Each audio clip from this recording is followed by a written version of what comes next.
میرے خاندان کی آپس میں لڑائی کی وجہ سے ہماری منگنی ٹوٹ گئی تھی۔ اس کے گھر والوں نے اس پر بہت ساری پابندیاں لگا رکھی تھی اور ہمارا رابطہ بھی نہیں ہو پا رہا تھا۔ اس نے کسی کے ہاتھ خط بھیجا اور خط میں یہ لکھا تھا کہ میرے گھر والے میری شادی کسی اور جگہ کرنا چاہ رہے ہیں، پر مجھے تم سے کرنی ہے۔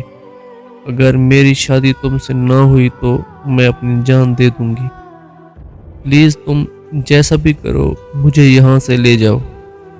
اس کا یہ خط پڑھ کر میں بہت زیادہ رویا۔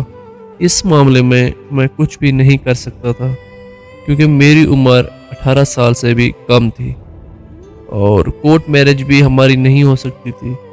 میں نے اسے خط لکھا کہ کچھ مہینے انتظار کر لو، ہم 18 سال کے ہوتے ہی کورٹ میرج کر لیں گے۔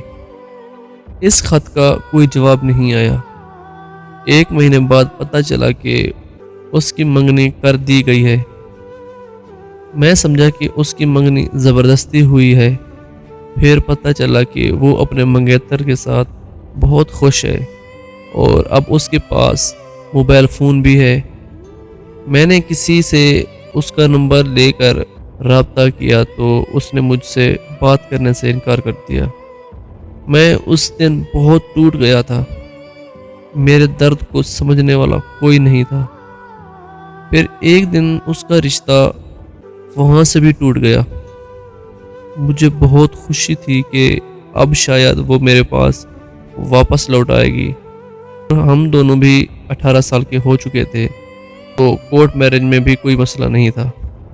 میں نے اس کا بہت انتظار کیا لیکن وہ واپس نہیں آئی، بلکہ وہ کسی اور کے ساتھ شادی کرنے جا رہی تھی، جبکہ وہ لڑکا نہیں بلکہ پہلے سے ایک شادی شدہ آدمی ہے اور اسے عمر میں 20 سال بڑا ہے۔ میں یہ سب سن کر کس اذیت میں ہوں، کس درد میں ہوں، نہ ہی کوئی جانتا ہے اور نہ ہی کوئی سمجھتا ہے۔